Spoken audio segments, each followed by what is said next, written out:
This is going to be a follow-up to Respect the Police 3. I was doing a little research on the Hamilton County Prosecutor Joe Deters. That's Deters. And I'm reading. This is what's going on with this guy. This guy's prosecuting this police officer, and this Hamilton County prosecutor is an asshole himself, and quite an illegal one at that. In the fall of 2004, Deters became a write-in candidate for his former position, Hamilton County prosecuting attorney. He was elected Hamilton County prosecuting attorney on November 2nd, 2004, with nearly 60% of the vote. On April 1st, 2005, Deters and Matthias Heck, that's Heck, were sued in their official capacity in a federal lawsuit, Citizens for Tax Reform versus Deters. Well, yeah. Go to that. This is Citizens for Tax Reform versus Deters. Is a federal lawsuit filed on April 1st, 2005, in the United States District Court for the Southern District of Ohio, seeking to overturn Ohio Statute ORC 3599.111, which forbids paying petitioners by the signature. The law went into effect on March 31st, 2005. Now, I'm not going to read the whole opinion of the court, but this is what it says as a summary. United States District Court Judge Susan Diolt, I guess, Diott, I believe it is, or DLOTT, anyway, found that Ohio's law was an unconstitutional abridgment of the First Amendment to the United States Constitution and enjoined the state from enforcing it. The defendants in the case, Joseph Deters and Matthias Heck, were named in their official capacities as enforcers of the law. Deters was a prosecuting attorney for Hamilton County, Ohio, and Heck was a prosecuting attorney for Montgomery County, Ohio. In the district court's decision, Judge Diolt, relied on evidence presented by professional signature gathering companies that indicated a prohibition on per-signature compensation would increase the cost and the time associated with obtaining the number of signatures required to qualify for the ballot. The court also found that the state's evidence of fraud in certain petition efforts did not establish the fraud was caused by the method of payment to circulators. I can't talk today. Thus, the court held that the statute did not justify the burden placed on the initiative proponents' core political speech rights. Diot's decision was appealed by the Ohio Secretary of State to the United States Court of Appeals for the Sixth Circuit. On March 5th, 2008, a three-judge panel of the Sixth Circuit Court of Appeals upheld the district court ruling to strike Ohio's law banning per-signature payments. On August 1st, 2008, the Solicitor General of Ohio asked the U.S. Supreme Court to hear an appeal of the decision. On November 17, 2008, the United States Supreme Court announced that it was declining to hear Ohio's appeal. So they found that Ohio statute to be unconstitutional. Now that's one thing I want to speak up. But then, as I was reading about this guy, Joe Deters, It says here, as I had said, in the fall of 2004, Dieters became a write-in candidate for his former position, Hamilton County Prosecuting Attorney. Write-in candidate is this. A write-in candidate is a candidate in an election whose name does not appear on the ballot, but for whom voters may vote nevertheless by writing in the person's name. The system is almost totally confined to elections in the United States. And some U.S. states and local jurisdictions allow a voter to affix a sticker with a write-in candidate's name on it to the ballot in lieu of actually writing in the candidate's name. Write-in candidacies are sometimes a result of a candidate being legally or procedurally ineligible to run under his or her own name or party. Write-in candidates may be permitted where term limits bar an incumbent candidate from being officially nominated for or being listed on the ballot for re-election. In some cases, write-in campaigns have been organized to support a candidate who is not personally involved in running.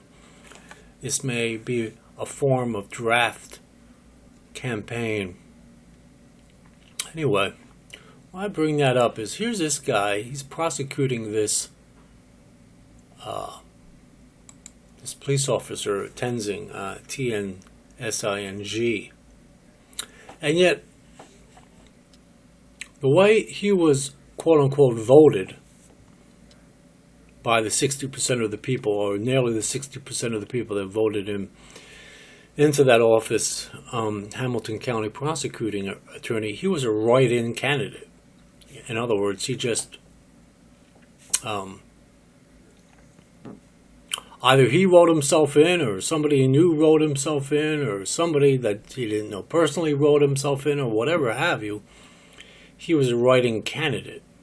Now, he's from the Republican Party. I guess there's nothing illegal about being a write-in candidate, but it just shows that, there's something fishy going on there. I don't know. It's kind of weird. I mean, in other words, you and I can just be wrote in as well. Just put your name up there. I'll put my name up there, you put your name up there, and hopefully somebody vote you in. Doesn't really matter too much who you are, what you stand for, as long as you get written in there. I mean, he does have, some experience. He was an assistant Hamilton County prosecutor in 1992. He was elected to the position of Hamilton County Clerk of Courts in 1988. In 1992, Joe returned to the Hamilton County Prosecutor's Office.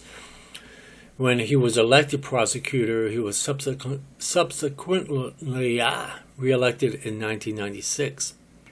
Yet in 2004, they wrote him in. There was a write-in. He was a write-in candidate. And then he was involved in that lawsuit, Citizens for Tax Reform versus Dieters, which they found that particular statute to be unconstitutional. And according to the suit itself, I'll read the suit. I'm going to read the suit just a little bit. Get to sort of to the bottom of this. There's a point to be made here. Sort of bear with me for a moment. Let's find it here. Wait 1 second. Take a little vape.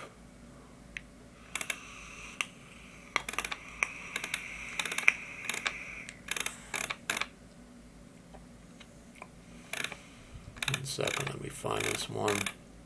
And what that is that lawsuit is basically people being paid to get these signatures.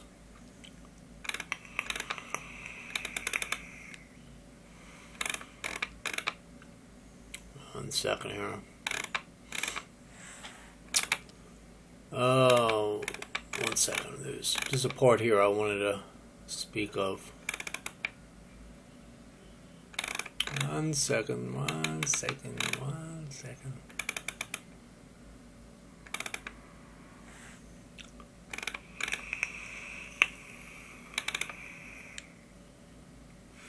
A Dragon Koi mech mod, by the way, with a Doge RDA.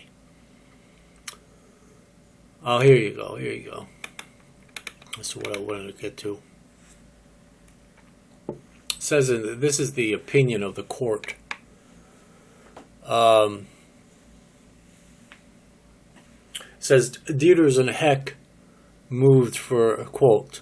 Dieters and Heck moved for summary judgment based on the intervention in the case by the state of Ohio. As the CTR, Citizens for Tax Reform, did not oppose the motion, the district court granted them summary judgment and dismissed them from the case. So what happened there was the state of Ohio stepped in to defend the case instead of just Dieters and Heck doing so. So they removed Dieters and Heck from the suit, so to speak, but it still held the state of Ohio responsible, and therefore, what happened was when they found out that when the court ruled that the Ohio statute was unconstitutional, or the state of Ohio statute was unconstitutional, therefore, Dieters and Heck, who implemented that statute under their reign, so to speak, also they could no longer implement that statute because it was found unconstitutional, and it was in their official capacity. But what I'm trying to say in this follow-up to Respective Police 3 is that this guy here, this Joseph Dieters, is not clean either. He doesn't have clean hands himself.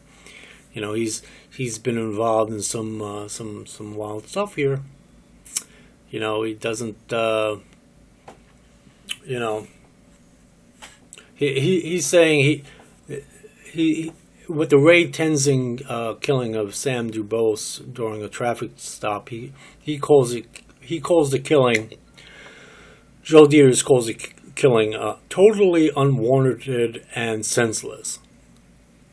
And yet he implemented a Ohio statute that was found to be unconstitutional. Yeah.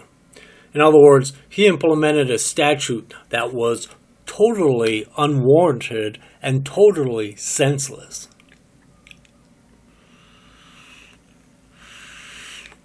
Just shows, to me, sounds like a two-faced son of a bitch is what I think he is. That's my own personal opinion of him. I think Joe Dieters is a two-faced fucking lying, fucking imbecilic, prosecuting, fucking two-faced lying crooked motherfucker is what I think he is.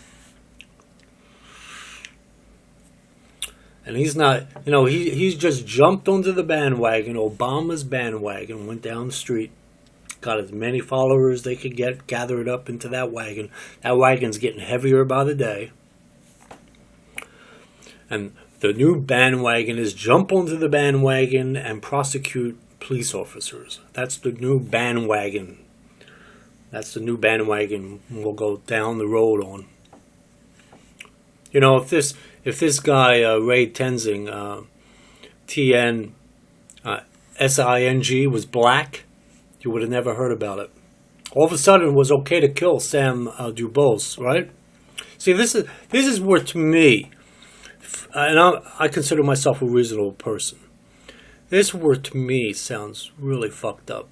I mean, if the police officer was black, and the guy that he killed was black, we'd never hear about it, even though the guy dies, right? Even though this quote unquote victim dies, if the police officer, if the University of Cincinnati police officer was black, would have never made the headline news. It would have just been another day, Just another killing. But all of a sudden, because he's white, there's a problem. There's an indictment. And that's why I say it's racially motivated from Obama down. And therefore, it's very wrong what they're doing to these police officers. Very wrong. Anyway, you guys have a good day. Bye.